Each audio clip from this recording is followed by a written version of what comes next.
Good morning. We are on Thursday, March 26th. Just doing a quick daily video. Wanted to make sure students are completing their graphs for SEP5. All students that have reached mastery already, you do not need to submit another graph for this assignment.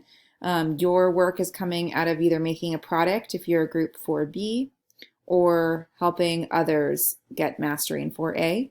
All students that are wanting to improve their grade in period 1, 3, and 6 are working with a coach to make sure that they upload a graph into one of these three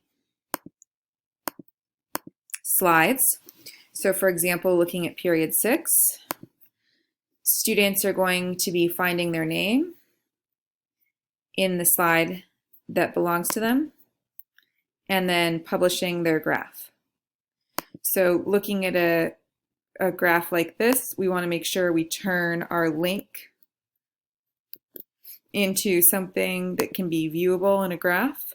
So once you get to the graph itself, make sure that you have entered not just the table, but the graph itself. That this graph gets placed into Schoology.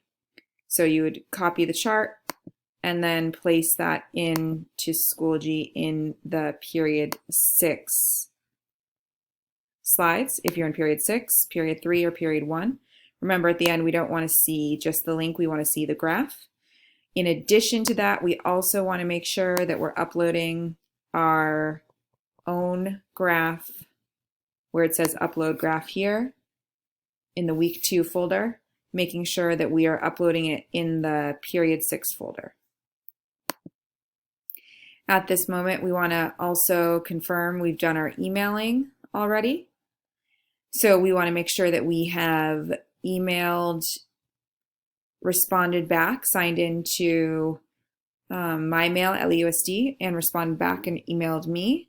And we also want to make sure that we've emailed a coach or a group if we haven't done that already, and that was from yesterday. So today on Thursday, we're just making sure that our graph is submit, and that, our graph is submit, and that we have also uploaded it. So we want it in the slides and uploaded. If you're available at 12 for group 4B for a quick check-in, and group 4A at 12:20 for a quick check-in about how things are going with your team, I can collect some data and get you any resources that you may need. Excited to see your awesome graphs coming in, and I hope you have a beautiful Thursday.